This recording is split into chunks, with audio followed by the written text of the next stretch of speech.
Hi, this is Air Occupy. I'm here with Jerry. I'm Liz. And in just a second, we'll be on the phone with Mark Taylor-Canfield. And he's an independent journalist, blogger, and a member of Occupy Seattle Media Working Group.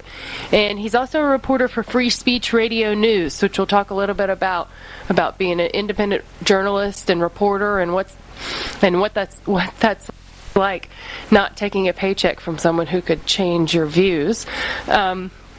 He is a regular contributor to the Huffington Post, Truth Out, and CounterPunch, and he's done a lot of reporting recently about some grand jury investigations that are going on in Seattle with a May Day, what they're calling a May Day mashup, some vandalism at a federal courthouse that was done on May Day. So also get to talk to him a little bit about international global noise and the protests in Russia. Yep. So without further ado. Hi, Mark. Are you on the air? You're on the air. Hey, good morning, folks. How are you doing? Good morning. How are you? Thanks for coming on with us. Yeah, I'm really glad to talk to you. You know, I known about your show for a while, and I'm kind of a fan, so it's pretty cool. Excellent. Nice. I can't believe we have fans. Sometimes I think nobody's actually listening. Well, it's mutual, because we picked up some of your interviews when you appear on radio out in Seattle.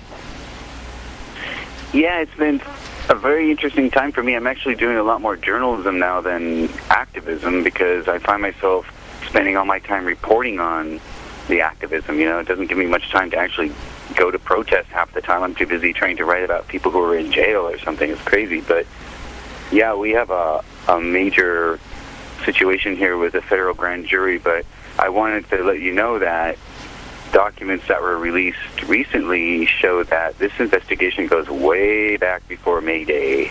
So, yeah, that's something that hasn't really been reported. The earlier reports at Salon.com and even Al Jazeera, by the way, they're calling the group of activists here in Seattle America's Pussy Riot. But most of the reports have linked this federal investigation to the May Day broken windows issue. But we now know, you know, because the investigators actually did unseal some of the documents, that it shows that the investigation was going on long before then. So that's kind of an update on the story. But tell us a little bit. Let's back up for our viewers who don't know anything about this. Tell us a little bit about the arrests, because I know there were some doors broken down and things by the FBI. So give us a little background. Well, back in July, there were two different raids. One was on a home in Portland, and the other was in Seattle. In Portland, the raid was conducted by the FBI, and in Seattle, Seattle Police Department SWAT team. But I believe that it's part of the Joint Terrorism Task Force, basically. And so, which is an kind of law enforcement agency organization that pretty much headed by the FBI. But in Portland, yes, they broke down the door of Leah Lynn Plant's apartment, or house actually, where she and another person were staying. They were handcuffed and detained until after the raid, but they were not arrested or charged with anything. However, the reports were that the law enforcement confiscated a computer, 2 thumb drives, a cell phone, and some political material, along with, I guess, some black clothing. So that's one of the things where people try, you know, to link it to anarchism or what happened on May Day. But the truth is that all of the documents are sealed. This is a secret grand jury, so there is no way for a reporter to go and sit in on the proceedings or peruse any of the documents regarding the subpoena or the warrants. So we don't really know. No one really knows. And as of today, there are 3 activists who are in jail, and that is because they've refused to cooperate with what they're calling a witch hunt, and which also the National Lawyers Guild is calling a witch hunt. So Leah Lynn Plant and Matt Duran and Catherine Oljanik are all in a federal facility in SeaTac, Washington. Matt's been there since August. and then Leah was the last person to be arrested, and she was arrested in September. All three of these activists will receive subpoenas from the federal grand jury. And in Leah's case, she went and appeared before the grand jury, but just refused to cooperate. And so during her second hearing, they literally just put her in jail, which is really sad. If you go to the Al Jazeera website and you see the photo of her, she's a really beautiful person. I mean, she's definitely a peacenik and, very, very loving kind of person, and said herself that she didn't really necessarily support what happened on May Day in Seattle, at least as far as the broken windows went. By the way, the rest of the protests were very peaceful, and we had a great hip-hop concert in the park that day, so the idea that the whole day was some kind of riot was also a misnomer, too. It was a small group of people who broke off from the main group. But that's where it stands today, and unfortunately the United States media is not covering it. Not at all. The corporate media just refuses to touch the story, so it's been frustrating as a journalist to try to get coverage. And I kept waiting, for someone to cover, the Seattle Times to do some kind of expose or something, but except for a couple quick articles in the Portland Mercury and the Oregonian, it just sort of disappeared as a story. And these, poor kids have basically been languishing in jail during this whole time. Matt was actually put in what amounted to solitary confinement. I believe they call it a secure communications unit or something like that, where he wasn't allowed contact with anyone else. And that he finally was brought out of that, I guess, late, or a month ago. So he is now with the general prison population, but they're obviously pretty peaceful, thoughtful people, and they're becoming more and more of a sort of icon for political repression. And I also wanted to add one more thing about that, and then I'm glad to answer any more questions, but that is, by the way, I'm not an attorney, so I'm just reporting what I've been able to glean through public statements by Leah's attorney and posts on websites. But this is in context, for me at least, with another story, which is that in December, when the United States police were cracking down on a lot of the Occupy encampments, there was a letter that was written by two United Nations envoys to Secretary of State Hillary Clinton. These were the envoys for peaceful assembly and freedom of expression. And the letter was basically a critique of the crackdowns and basically, asking for a response, an explanation of how, these things happen. And as far as the envoy for peaceful assembly is concerned, and actually Elliot Spitzer and others would agree with him, is that the right to freedom of speech and assembly outweighs city park ordinances, and that was a direct statement from the UN envoy. Yeah, I actually saw that statement. It came out, like I said, in December 2011, and a lot of people at that time were speaking out about the suppression of free speech rights here in the United States associated with Occupy. And one more thing about what's going on in Seattle. A lot of people put up barriers when they see the label anarchist. Can you talk a little bit about that? Well, as far as I understand it, anarchism has many different schools of philosophy, right. And so the term anarchist is kind of a loose term that I think has been thrown around, and it's maybe not very accurate sometimes, but there's the group that's caused controversy, or the tactic that's caused controversy, and I've written about this at CounterPunch, was the Black Bloc. Right. Which is a tactic that's used rather than any kind of organized group, as far as I can tell, but that has caused controversy in the movement, because on the West Coast, especially in San Francisco and Seattle, there have been attacks on buildings and property damage done by folks in black clothing with their faces covered for the most part, so they just are referred to generally as the Black Bloc. Right. And they be very, very aggressive. And like I said, it's caused a lot of controversy. There were a lot of people in Seattle who were very upset that the themes of the demonstration, which included workers' rights and immigrants' rights, got lost in all of the broken windows. It was sort of a replay of the WTO demonstrations here, where the media concentrated only on the property damage done by a small group of people. And how many times did we see the broken Starbucks windows during this?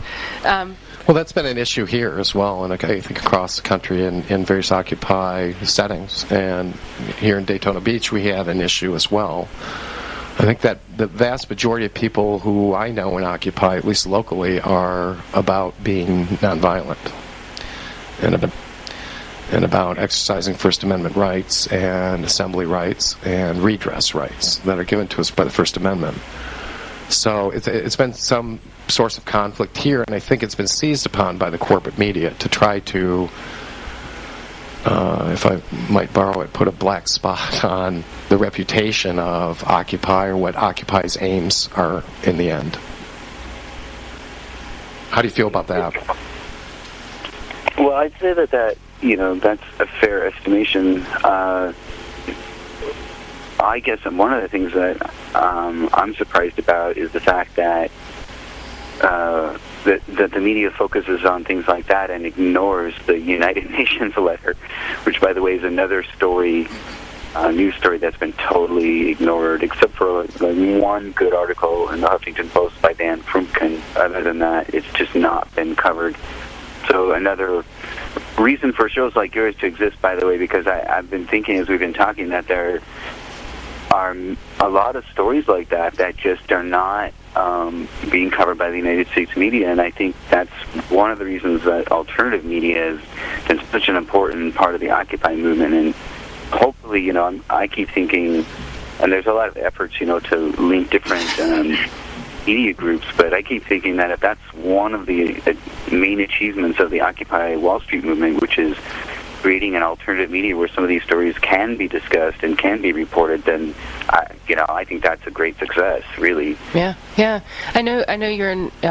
You've been involved with the International Collaborative Media Alliance with Dean Edwards, and trying to get all of the media groups together to coordinate in some way to make a larger media force, a media voice. A platform, if you will. Yeah, a platform. And I hope that gets off the ground. Yeah, it's pretty exciting. And the international collaboration is pretty exciting, too, because I think that's part of our problem here, is that we're all stuck in a media bubble, and it's made it very difficult for Occupy groups to reach out to the indignados or folks in Greece, or the peaceful revolution that took place in Iceland, which is a great model for how to change your government and put the banksters on trial and create a new constitution, which, by the way, they voted on this month. So those kinds of issues get lost too because they're not reported in the U.S. media. So there's a big hole that needs to be filled, and I'm currently living in a city where we have a new Citizen Kane because you mentioned that last week. You mentioned that last week, and I think I forwarded out that article on Twitter to everyone so they could look at it. And I'll post it on our Facebook page again, so just in case any of our listeners want to check it out. It's your article in Truth Out, so tell us about it. 100 Seattle Times employees, reporters and staff have signed a letter in protest against their own publisher, Frank Blethyn, for giving $80,000 in free campaign ads to the Republican candidate for governor, Rob McKenna. So he's basically trying to throw a very close election, and we've had some of the closest governor's elections in Washington State in the history of the U.S. in the last two go-arounds with Christine Gregoire with the Democrats and Dino Rossi on the Republican side. But this time it's as close as ever. They're pretty much split in the polls, and it's an attempt by a lot of the folks on the eastern side of the state who tend to be more conservative to sort of kick the Democrats out of the governor's office so that they can control the funding. And we already have a three-quarters rule in our state legislature, which has basically caused the cutting of all social services, education, transportation, everything. And that is a rule that was passed by initiative, actually, through the auspices of Tim Eyman, who is a paid initiative organizer. But the rule that's been passed, a lot of it's been passed, requires a three-quarters vote of the state legislature to increase any funding or to create any new revenues to pay for any of the programs. So the Democrats have been blocked for the last, well, at least probably the last administration under Christine Gregoire. And basically the small group of conservatives have shut down the state legislature in terms of trying to create new kinds of funding sources, or even trying to, close some of the loopholes for the corporations and create some kind of tax reform. So it's been a really sad situation here. Our state was in debt by $3 billion at one point. And, the social services have been cut left and right. It's really sad. Yeah. We have a similar initiative on our ballot here in Florida. It's a legislatively initiated ballot measure, but it's similar to what you're experiencing there, and what led to what's happened in California, what I call the Howard Jarvis Prop 13 approach, where you need a supermajority to raise revenues, and it's unbelievable what's happened in states that have adopted that formulation. Back when Wisconsin was having its major protests, there was a sit-in inside the state capitol in Olympia, Washington, and in solidarity with the folks in Wisconsin. During that sit-in, there were two of them, actually, and the first one was actually in April of 2011, which was called Occupy Washington. So as far as I can tell, it was one of the very first Occupy groups, because it was long before Occupy Wall Street. But there was a 6-day sit-in inside the state capitol. I was a part of that. I sat in as a journalist, and we had social media going and a live stream happening through the whole thing. And the result of that was basically nothing. Even the second series of demonstrations, where there were 10,000 people marching outside, labor unions supporting the whole thing, that was another 4-day sit-in, and the result was basically nothing, because the state legislature refused to even consider tax reform at that point. They just told us straight up that they were so busy trying to bail the state out. And, this is the same kind of panic scenario that George Bush gave us and that Barack Obama has given us, unfortunately, which is if we don't bail out the big corporations and make the big boys happy, then the state's going to go bankrupt and we'll lose everything. So any kind of reform in terms of electoral reform or issues regarding voter registration or student debt or home foreclosures, out the door, out the window, not even considered. It's all about we have to pay our bills, and we're going to do whatever that takes, and we're going to cause as many austerity measures as possible to make that happen, which is what's happening around the world, basically. That's one of my main themes, too, is that all of these movements around the world are linked. They're all pro-democracy, anti-corruption movements, whether it's Anna Hazari's movement, in anti-corruption movement in India, or the Indignados movement, the uprisings all over the Middle East and Asia. People are really fed up with these austerity measures, and, they're desperate. The folks in Egypt were desperate. No jobs, no food, expensive food. We're all being subjected to that. That was happening for several decades in the global south, but now it's being forced upon Europe and North America. And I don't think people even in Europe realize how much the states in our country have been bankrupt, and how many social services have been cut, and how much austerity we're dealing with, and how much homelessness and poverty has been created. It's terrible. It is. It's incredible. I did a little bit with the debates, trying to tweet Talk Poverty, hashtag Talk Poverty, to get someone in the debates to talk about poverty in the United States, because we act like it doesn't exist. Mark, we're going to take a short break, and during the break we're going to hear a little bit about rap news. It's by Juice, and I recommend anybody check this out. Please Google it if you like this clip, because they make some really cool stuff. So I love that cut you guys were playing. That was great. Oh, thanks. I'll send it to you, okay? Thank you. See you on the other side.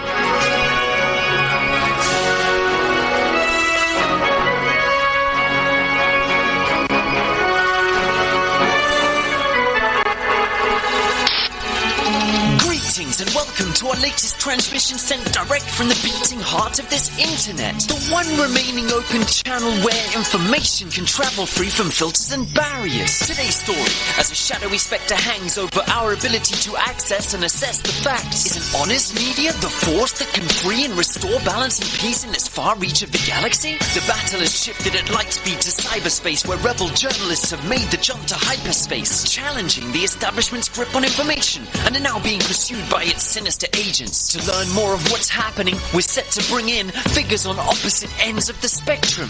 Thus, we welcome our first journalist at hand, WikiLeaks founder, rebel publisher, Julian Assange. Mr. Assange, good to have you back on the show. Robert, it's good to be back. Hello.